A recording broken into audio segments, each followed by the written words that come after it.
Sebelumnya, apakah kalian tahu apa perbedaan antara kaum Muhajirin dan kaum Ansor?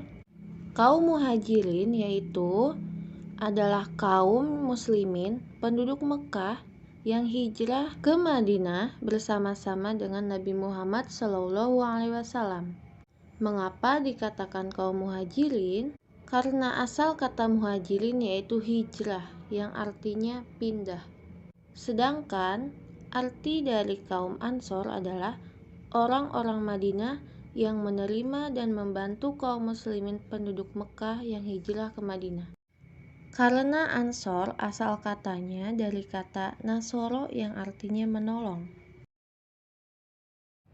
Nah, kaum Muhajirin berhijrah dengan banyak sekali pengorbanannya, yaitu meninggalkan harta benda, sanak keluarga, tahta, dan lain-lain.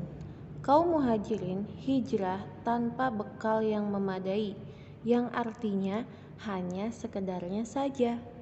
Mengapa demikian? Karena rasa keimanan kepada Allah Subhanahu wa Ta'ala. Begitupun dengan rasa kepatuhan kepada Nabi Muhammad SAW. Apa tujuannya? Tujuan kaum Muhajirin hijrah ke Madinah adalah untuk menyiarkan agama Islam. Begitupun patuhnya kaum Ansor kepada Nabi Muhammad SAW, yaitu dengan menerima kedatangan kaum Muhajirin dan siap membantu kaum Muhajirin selama ada di Madinah.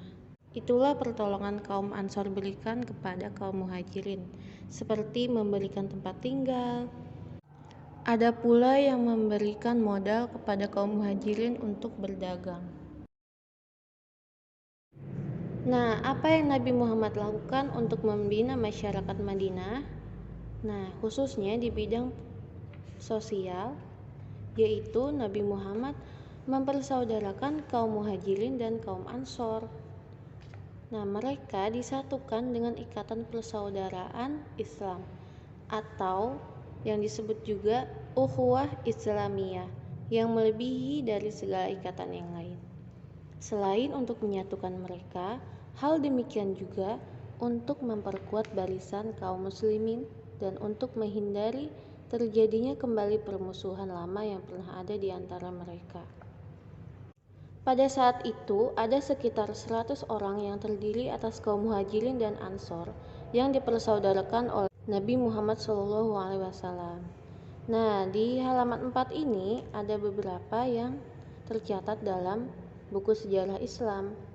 Di antaranya ada Abu Bakar dari kaum Muhajirin dengan Khorijah bin Zuhair dari kaum Ansor. Ada Umar bin Khattab dari kaum Muhajirin dan Utbah bin Malik dari kaum Ansor. Nah, beberapa yang lain bisa kalian lihat pada halaman 4-5 di buku paket kalian masing-masing.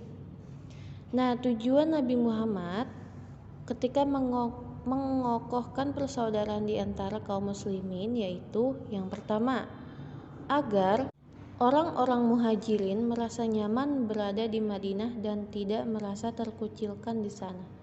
Yang kedua, agar kedua kaum tersebut dapat saling menolong, seperti antara orang kaya dengan orang miskin. Yang ketiga, untuk membangun rasa persaudaraan sesama muslim dalam ikatan keimanan, seperti pada firman Allah dalam surah Al-Hujurat ayat 10 yang berbunyi, A'udzubillahi minasyaitonirrajim. Bismillahirrahmanirrahim. Innamal mu'minuna ikhwatun fa aslihu baina akhwaikum wattaqullaha la'allakum turhamun. Yang artinya, sesungguhnya orang-orang mukmin itu bersaudara. Karena itu damaikanlah antara kedua saudaramu yang berselisih itu dan bertakwalah kepada Allah agar kamu mendapatkan rahmat.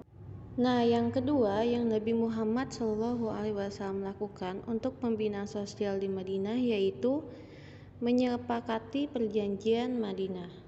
Perjanjian Madinah adalah perjanjian antara Nabi Muhammad SAW dengan orang-orang Yahudi yang berlangsung pada tahun kedua Hijriah. Di antaranya berisi seperti berikut ini. Yang pertama, kaum muslimin dan kaum Yahudi hidup berdamai serta bebas memeluk dan menjalankan agama masing-masing. Yang kedua, apabila ada salah satu pihak yang diperangi oleh musuh, maka mereka wajib membantu pihak yang diserang tersebut. Yang ketiga, kaum muslimin dan kaum Yahudi wajib tolong-menolong dalam melaksanakan kewajiban untuk kepentingan bersama. Yang keempat, Nabi Muhammad Rasulullah SAW adalah pemimpin umum untuk seluruh penduduk Madinah. Segala perselisihan yang muncul di antara mereka harus dikembalikan kepada kepemimpinan Nabi Muhammad SAW. Itulah isi perjanjian Madinah. Perjanjian ini adalah perjanjian yang dibuat oleh Rasulullah SAW beserta seluruh kepala suku dan pemuka agama lain di sekitar Madinah untuk hidup bersama-sama, berdampingan, saling tolong-menolong, saling membantu, saling menghormati, dan saling menjaga keamanan Madinah.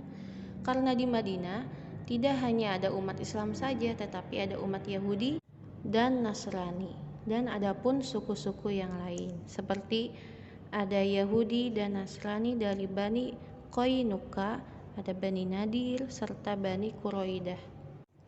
Nah, mereka yang beragama non-muslim diberi kemerdekaan untuk memeluk agama mereka dan dijamin keamanannya sepanjang mereka tidak mengingkari perjanjian dan mau membayar jizyah.